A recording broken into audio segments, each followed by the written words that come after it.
Hello my dear ones, बेहद खुशी के साथ ओसीडी रिकवरी केस को शेयर कर रही हूँ आपके साथ। ये जो लेडी है, इनको बहुत ही ज़्यादा डर लगता था कोई भी क्लोज प्लेस हो, कोई भी रूम अगर उसका दरवाज़ा बंद कर दिया जाए, बाथरूम को भी दरवाज़ा खुला रखकर ही नहाना, इवन अगर टॉयलेट जा रही हैं जो डेली डेफिकेशन, यूरिनेशन के पर्पज़ से भी, तो भी टॉयलेट का दरवाज़ा खुला रखना। अगर वो बंद हो जाए तो बहुत ज़्यादा घबराहट, बेचैनी, ऐसा डर लगता था कि इनकी डेथ हो जाएगी, वो फँस जाएँगे उस जगह। अपने ही घर के टॉयलेट में, बाथरूम में या अपने ही बेडरूम में भी दरवाज़ा नहीं बंद किया जाता था इनसे। तो इनको बहुत ही ज़्यादा डर लगता था। अब जब इनको ऐसा लगता था कि इनको कुछ हो जाएगा, तो धीरे-धीरे मौत के डर ने भी इनको पूरी तरीके से घेर लिया था। अब इनको डर लगता था कि किसी न किसी कारण से इनकी मौत हो जाएगी। अब वो चाहे कोई बड़ी बीमारी इनको घेर लेगी या फिर ये कहीं पर फँस जाएँगी। शुरुआत जो इनकी हुई थी वो यही हुई थी कि इनको बंद जगह पर डर लगने लग गया था और फिर धीरे-धीरे वो मौत का डर इतना बढ़ गया कि इनको ऐसा लगने लगा कि या तो कहीं फँसने से या फिर किसी बीमारी से हो जाएगी। तो कहीं से भी कैंसर के बारे में या किसी और भी ऐसी बीमारी के बारे में जिसका अभी बहुत अच्छा इलाज नहीं है, लोग नहीं बच पाते हैं, तो कोई भी बड़ी बीमारी हो जाने का इनको डर लगता रहता था। और वो डर इतना लगता था कि इनका शरीर पूरा काँपने लगता था और इनको इतनी घबराहट होती थी, इतनी बेचैनी होती थी और डर का लेवल कई बार इतना ज़्यादा बढ़ जाता था कि इनके कपड़े भी गीले हो जाते थे, यूरिन लीक हो जाता था। और अगर इनके दिमाग में थॉट्स का लूप एक बार स्टार्ट हो जाए, तो घंटों-घंटों तक बस उसे दिमाग में ही सुलझाना और जब तक ये पूरा का पूरा सुलझा ना ले, तब तक इन्हें रिलीफ़ नहीं मिलता था। ये सबसे स्ट्रगल कर ही रही थी। इसी बीच इनके घर में इनकी सास से रसोई में काम करने के बाद गैस खुली रह गई। अब वो इन्होंने देख ली कि उन्होंने गैस खुली छोड़ दी है। अब वो भी इनके दिमाग ने पकड़ लिया कि कहीं गैस खुली ना रह जाए, प्रेस खुली ना रह जाए या कोई भी ऐसी चीज़ खुली ना रह जाए जिससे कि कोई नुकसान हो जाएगा और मौत का कारण गैस का खुला रहना या फिर किसी और इलेक्ट्रॉनिक अप्लायंसेस का खुला रह जाना भी बन सकता है। तो इनको मौत का डर बहुत ज़्यादा सताने लगा था। अपने ही घर में बहुत अनकंफर्टेबल रहना और किसी भी ऐसी जगह में नहीं जाना, कोई भी ऐसा मंदिर जहाँ पर इनको ऐसा लगे कि सफोकेट हो जाएँगी, बहुत ज़्यादा भीड़ या कहीं ये फँस सकती हैं, वो सब इनको बहुत बुरी तरीके से टॉर्चर करते थे। बार-बार इनके दिमाग में बस इसी तरीके के विचार चलते थे ऑब्सेशनल वे में।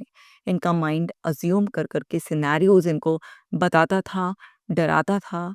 अब इनका मन घरेलू कामों में नहीं लगता था, बच्चों के ऊपर ध्यान नहीं था, तैयार होने पर नहीं था, कहीं आने-जाने पर नहीं था, बस हर दिन अपने दिमाग के साथ एक लगातार फ़ाइट चलती रहती थी। डॉक्टर से रीअश्योरेंस लेना, अपने टेस्ट कराना, बार-बार अपने हस्बैंड से रीअश्योरेंस लेना और इस हद तक रीअश्योरेंस लेना कि वो एग्ज़ॉस्ट हो जाते थे और काफ़ी हद तक इनकी प्रॉब्लम समझने के बावजूद भी कई बार उनका भी आउटबर्स्ट हो जाता था। पूरा घर का माहौल ही बिगड़ गया था। ये खुद ही बहुत ज़्यादा परेशान थे, लेकिन जो घर में रहने वाले इनके 2 बच्चे, हस्बैंड, सास, ये सब भी बहुत ज़्यादा परेशान हो गए थे और इनका दिमाग कि शांत ही नहीं हो रहा था। इनको यही नहीं समझ में आ रहा था कि मुझको इतना ज़्यादा डर क्यों लग रहा है? बहुत ज़्यादा परेशान हो गई थी। जब ज़्यादा परेशान हो गई, तो रिलीफ़ के लिए कि भई नींद आ जाएगी या इतनी जो बेचैनी, घबराहट हो रही है, उसमें रिलीफ़ मिल जाएगा, तो कुछ मेडिसिन्स भी ली। लेकिन वो जो मरने का डर था, कहीं फँस जाने का डर था, गैस खुली रह जाने का, किसी भी तरीके का जो उनको ये डर था ना कि कोई बीमारी ना हो जाए, तो इनका ऐसी हालत हो गई थी कि ये किसी से भी ये भी नहीं पूछती थी, "आप कैसे हो? तबीयत कैसी है?" किसी के बारे में कोई ख़ैर ख़बर नहीं रखना क्योंकि इनको डर लगता था कि अगर किसी से ये भी पूछ लिया कैसे हो और उसने गलती से अगर किसी बीमारी का ज़िक्र कर दिया, तो फिर इनका दिमाग इन्हें टॉर्चर करने लगेगा। तो इनकी काफ़ी रिलेशनशिप भी अफ़ेक्ट होने लगी थी क्योंकि कुछ रिलेशन में लोग बीमार थे, तो इन्होंने कोई डर के मारे हाल-चाल भी नहीं पूछा। घरवालों से भी कह रखा था, मुझे बताने की बिल्कुल भी कोई ज़रूरत नहीं है, किसी को चाहे कुछ भी हो जाए। अब जब इतना ज़्यादा परेशान हो गई तो मेडिसिन्स ली, मेडिसिन से भी रिलीफ़ नहीं मिला क्योंकि वो डर लगातार चल रहा था। तो फिर इनको किसी ने सजेस्ट किया कि भाई तुम किसी से बात करो, थेरेपीज़ वग़ैरह लो और डर को अपने अंदर से निकालो। तो जब ये मेरे पास आईं, तो हमने इनसे पूछा, "आपको ये डर शुरू से ही था या अभी कुछ समय पहले से ये डर लगना शुरू हुआ?" तो इन्होंने बताया कि ये डर मुझे लगभग-लगभग 7 साल से है। तो पूछा कि भई कुछ हुआ था क्या ऐसा? क्योंकि इनका सबसे पहला जो शुरू हुआ था, वो हुआ था इनको बंद प्लेसेस में घुटन होनी, घबराहट होनी शुरू हुई थी।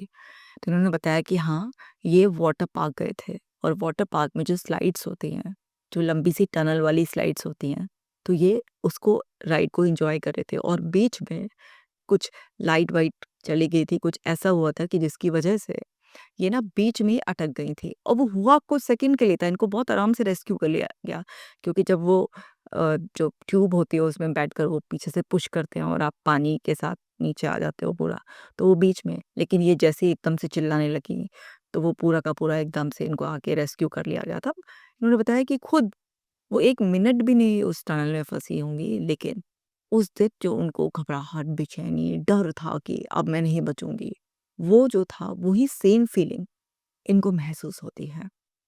तो वहाँ से इनका डर शुरू हुआ ऑल्दो इनको कोई हार्म नहीं हुआ था, बिल्कुल उसके बाद इन्होंने खुद बोला कि आधा घंटे तक थोड़ा ये पैनिक मोड में रही थी, लेकिन बाद में टनल वगैरह इस तरीके की राइड में तो नहीं गई, लेकिन नॉर्मली फिर भी कुछ घंटों तक उस वाटर पार्क में रुकी थी।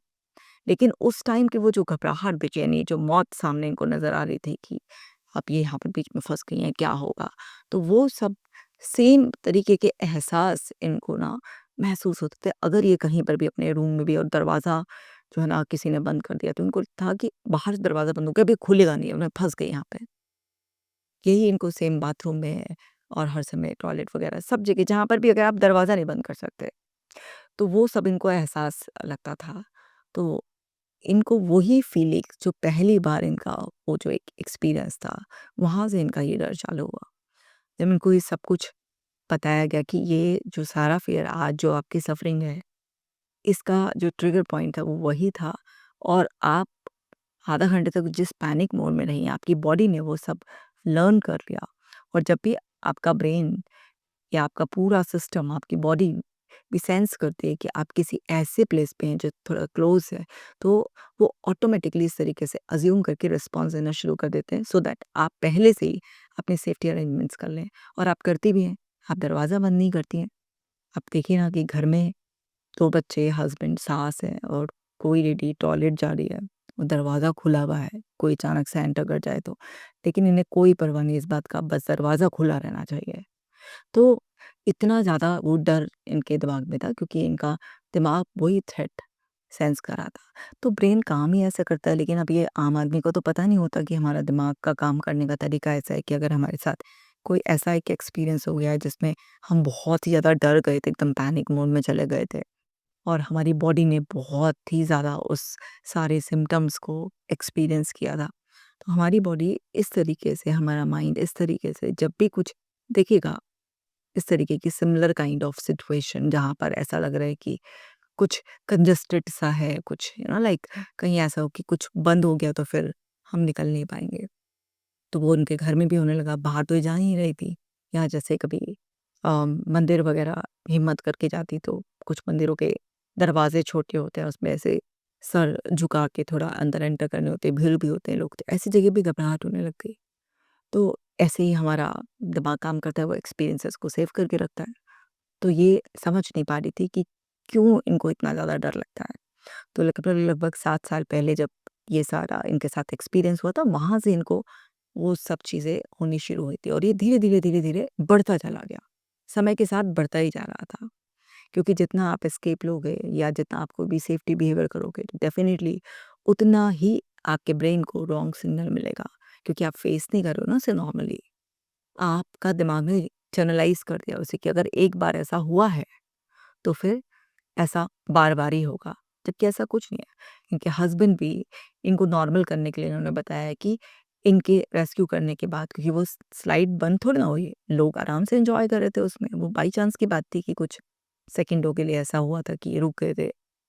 तो वहाँ पर जो है ना इनके हस्बैंड ने भी इनको उसी सेम टनल वाली राइड में से निकल कर दिखाया। आराम से इनके बच्चे भी उसमें से निकल रहे थे। बाकी लोगों को भी इनको वहाँ पर दिखाया कि अरे देखो सब नॉर्मल है, रिलैक्स हो जाओ। तब जाके आधा आधा घंटे में रिलैक्स हुई होंगी। लेकिन उसके बावजूद भी इनके दिमाग में, बॉडी ने जो एक्सपीरियंस किया था उसके बेस पर धीरे-धीरे सालों में इनका डर बहुत बढ़ता चला गया। और वो चीज़ फिर बीमारियों पर भी इस तरीके से आ गई, क्योंकि इनको ऐसा लगता था मैं मर गई क्योंकि इन्होंने बताया जब ये फँसी थी तो इनके दिमाग में बस यही आ रहा था कि अब नहीं बचेगी तो गई। तो वही सब जो मौत का डर था वो धीरे-धीरे बीमारी वगैरह के बारे में सुनकर वो एक से दूसरे, दूसरे से तीसरा ऐड होता चला गया। और फिर उन्होंने उसमें बहुत ज़्यादा ऐसा सीरियसली लिया उसे, अपनी बॉडी के टेस्ट कराने शुरू करे, कई सारे डॉक्टर से इन्होंने कंसल्ट किया। वो धीरे-धीरे आप अपने ब्रेन को जो भी आप एक्शन के थ्रू एक्सपीरियंस देते रहते हो, तो वो उसको ना क्लब करता रहता है सारा। और धीरे-धीरे इनके दिमाग में वो एक नेगेटिव प्रोग्रामिंग हो गई। और फिर ऊपर से कुछ टाइम के बाद वो इनकी सासू माँ से गैस खुली रह गई। तो वो भी इनको एक ऐसा हुआ थ्रेट कि मेरी मौत का कोई ना कोई कारण बनेगा। इस तरह से इनकी चेकिंग, रीएश्योरेंस लेना, सेफ्टी बिहेवियर करना, बिल्कुल घर में ही रहना और हर समय बहुत कॉशियस रहना इस बात के लिए। तो ये सब से लाइफ में इनकी बहुत ज़्यादा स्ट्रगल आ रही थी। तो अब समझिए आप, हमारे को जब भी कुछ इस तरीके का कोई हार्म होगा, लॉस होगा, अनप्लेज़ेंट एक्सपीरियंस होगा जिसमें हम बहुत इंटेंसिटी के साथ इमोशंस को हमने फ़ील किया है, हमारा ब्रेन उस तरीके के एक्सपीरियंसेस को बहुत डिटेल के साथ नोट करके रखता है। और हमारा ब्रेन तो वायर्ड ही ऐसा है ना कि वो थ्रेड्स को स्कैन करता रहता है।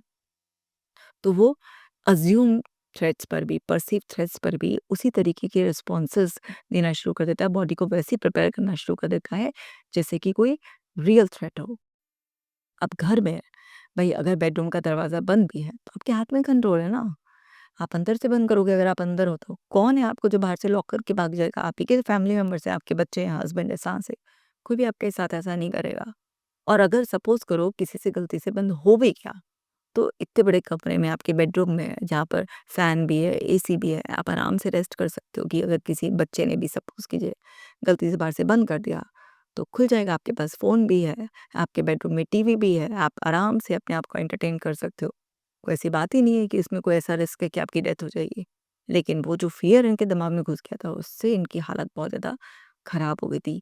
सब कुछ पता होते हुए भी जब वो अंदर से नेचुरल रिस्पॉन्सेज़ आते हैं और बॉडी सफ़र करती है, तो उस टाइम पर रैशनल थिंकिंग जो आपको पता होता है, वो टेम्परेरीली आपके लिए काम नहीं करता है, क्योंकि फ़ियर आप पर हावी हो जाता है। और डर हावी होने के बाद आप रैशनली ना सोच पाते हो, या जो आपको पता होता है उस टाइम पर, आप बस कंट्रोल ही खो देते हो एक तरीके से। तो आप ये सब चीज़ें इनको जब समझाएँगे ही पूरा, तो इनको अच्छी तरीके से और डीपली समझ में आ गया।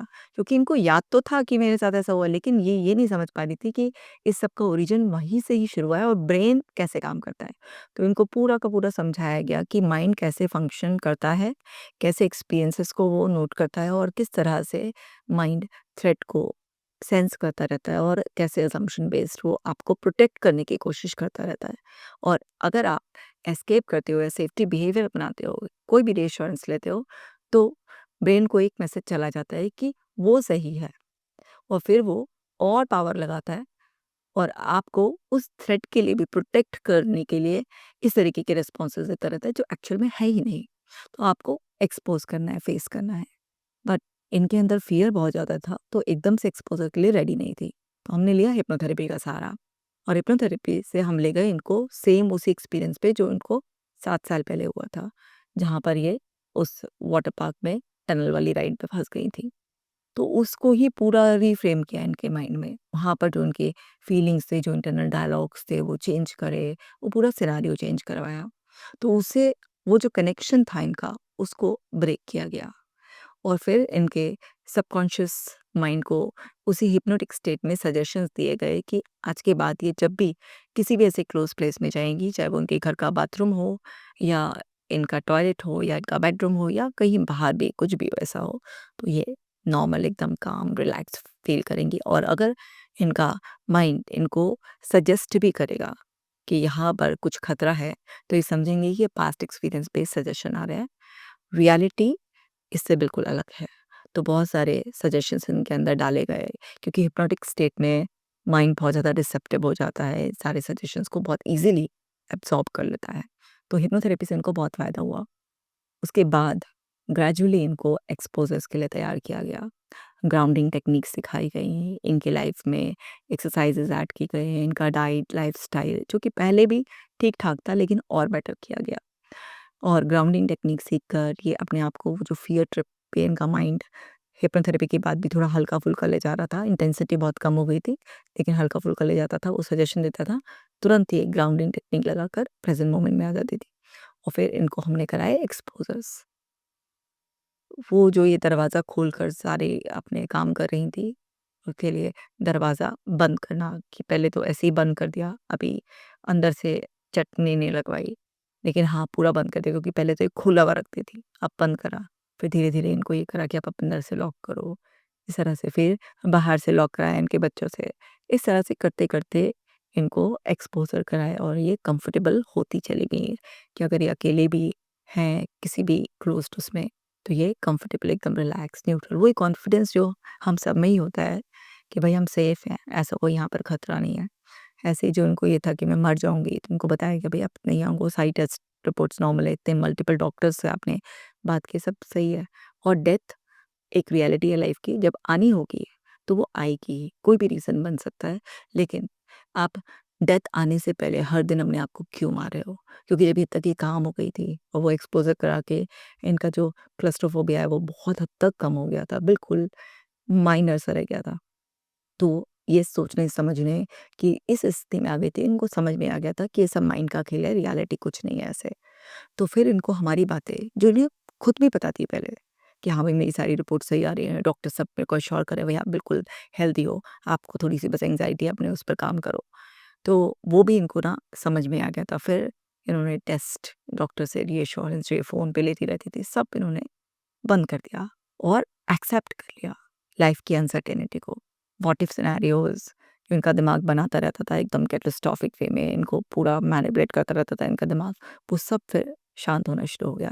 फिर धीरे-धीरे इनको बोला कि आप ना अपने रिलेटिव से बात करो, कोई खास तौर से बीमार है तो उससे बात करो, उसका हाल-चाल पूछो, उसको क्या तकलीफ़ है, किसी को हार्ट की प्रॉब्लम है या किसी को किसी और भी तरीके की प्रॉब्लम है, आप सुनो। फिर इनको कुछ इस तरीके की वीडियोज़ दिखाए गए जिसमें कैंसर की बात हो रही है, एचआईवी की बात हो रही है, इस तरीके की इलनेसेस की बात हो रही है। तो वो धीरे-धीरे, धीरे-धीरे इनको ये भी सब एक्सपोज़र कराया गया और हिप्नोथेरेपी और एक्सपोज़र थेरेपी इनके ऊपर बहुत ज़्यादा काम करे। क्योंकि इनको पता था कि ये खुद ही डिस्टॉर्टेड वे में सोच रहे हैं। तो इनको पता था कि इनके दिमाग में ये जो प्रोग्रामिंग हुई है गलत हो गई है। तो उसमें सीबीटी का रोल कम, एक्सपोज़र थेरेपी का रोल ज़्यादा और हिप्नोथेरेपी का रोल बहुत ज़्यादा था। तो इनको उसका भी एक्सपोज़र कराया गया। इसी तरीके से ये कि भई एक बार अगर आपकी मदर इन लॉ से गैस खुली रह गई, इसका मतलब ये थोड़ी ना आप उसे जनरलाइज़ कर दो कि एक बार जो हुआ है वो हमेशा ही होता रहेगा। गलती से हो गया, फिर से भी हो सकता है, कोई हार्म नहीं हुआ, तो आपको नॉर्मल वे में ही चेकिंग करनी है, वरना ये सब और ऑब्सेशंस बढ़ता चला जाएगा। तो करते-करते हर चीज़ का एक्सपोज़र कराते और हिप्नोथेरेपी की मदद से और एक्सेप्ट करने की पावर इनकी बढ़ाई, अनसर्टेनिटी को जो ये बिल्कुल टॉलरेट नहीं कर पाती थी, वो पावर बढ़ाई। तो पूरे कैसे अलग-अलग डिस्टॉर्टेड वे में माइंड रियलिटी को प्रेज़ेंट करता है, वो सारे के सारे डिस्टॉर्शंस के लिए इनको साइको एजुकेट किया। इन जनरल जो इनकी अपनी पर्सनैलिटी में पहले से ही था कि छोटी-छोटी बातों पर थोड़ा ज़्यादा रिएक्ट करना और ओवरथिंक कर लेना, उन सारे पैटर्न्स पर भी काम किया गया। और ये सारे के सारे ये साइको एजुकेशन के बाद एक्सपीरियंसेस लेने के बाद, थेरेपीज़ पूरी फॉलो करने के बाद ये इतना कॉन्फिडेंट हो गई हैं कि अब इन्हें आप कोई छोटी-सी जगह में भी बंद कर दो, आराम से हैपीली रह लेंगे, हँसना, मुस्कुराना बिल्कुल आराम से। अब किसी को भी कोई बीमारी की बात हो या कुछ भी हो, रिलेटिव्स को विज़िट करना, हॉस्पिटल विज़िट कर लेना, सब बिल्कुल नॉर्मल हो गया है। इसी तरीके से वो जो चेकिंग थी कि कभी मिक्सी वो करी, कभी प्रेस को चेक कर रही हैं, कभी गैस को चेक कर रही हैं, वो सब सब खत्म, बिल्कुल खत्म। तो इनकी जो ज़िंदगी बिल्कुल थम सी गई थी, रुक सी गई थी, अटक सी गई थी ना, अब वो चल पड़ी है दोबारा से एकदम बेहद खुश, बेहद खुश, बेहद खुश। आपको पता है मेरे को ना हँस कर के ऐसे बोलती है कि आपने ना मेरी पूरी ज़िंदगी बदल दी है। अब देखिए, वो जो एक मोमेंट था ना कि जब मुझे हग करके इन्होंने ये बात बोली, तो वो ना एक ऐसा ब्लिसफुल एक ऐसा मोमेंट होता है ना, किसी भी थेरेपिस्ट की लाइफ़ में, जो ऐसा लगता है ना कि बस कुछ तो अच्छा करा दिया भगवान ने आपसे। कोई इंसान इतना खुश है अपनी ज़िंदगी में, कहाँ वो इतना रो रहा था, परेशान हो रहा था, बिल्कुल डल ऐसा लग रहा था, होप खो दी थी कि अब ज़िंदगी में कुछ नहीं हो सकता। और वहीं पर कोई इंसान इतना खुश है कि अब दोबारा से उसकी ज़िंदगी नॉर्मल है, हस्बैंड भी खुश, बच्चे भी खुश, पूरा का पूरा छोटा-सा प्यारा-सा परिवार में खुशी की लहर ही दौड़ गई है। तो माय डियर वन्स, जैसे इनकी ज़िंदगी में खुशियाँ फिर से वापस आ गई और अब इनका जीवन ऐसे ही खुशियों से भरा रहेगा, आपके साथ भी ऐसा हो सकता है। क्योंकि जो ओसीडी का लूप है ना, बार-बार कुछ चीज़ें रिपीट हो रहे हैं आपके दिमाग में, आपको बहुत एंग्ज़ायटी हो रही है और आप कुछ ना कुछ एक्शन लिए जा रहे हो, ये सब आसानी से टूट जाता है। तलाशो, ढूँढो, मैं बार-बार बता रही हूँ कि मिलेंगे लिंक्स। कुछ लिंक्स ऐसे होंगे जो तुम याद नहीं कर पाओगे, बट होंगे उसके कोई ना कोई लिंक्स होंगे। बचपन में नहीं होंगे, तुम बड़े हो रहे होंगे, अभी रिसेंटली कुछ टाइम पहले कुछ ना कुछ ऐसा हुआ होगा, कहीं सुना होगा, देखा होगा, पढ़ा हो, कुछ तो हुआ होगा जहाँ से तुम्हारे दिमाग ने ये सब पकड़ा है और उसको रिपीट कर के साइकिल बना लिया है। बैठो अपने साथ और जो आज तुम सफ़र कर रहे हो उसकी लिंक तलाशने की कोशिश करो, उस लिंक को कट करो और फिर अपने अंदर की वो जो एंग्जायटी फ़ियर है उसे नेचुरल वे में रिलीज़ कर हिम्मत लाकर नए माइंडसेट के साथ फेस करो उसे। सब ठीक हो जाएगा, सब ठीक हो जाएगा। सो मेरे प्यारो, इस वीडियो के नीचे कमेंट करके उन्हें ढेर सारी ब्लेसिंग्स दो, उन्हें कांग्रेचुलेट करो।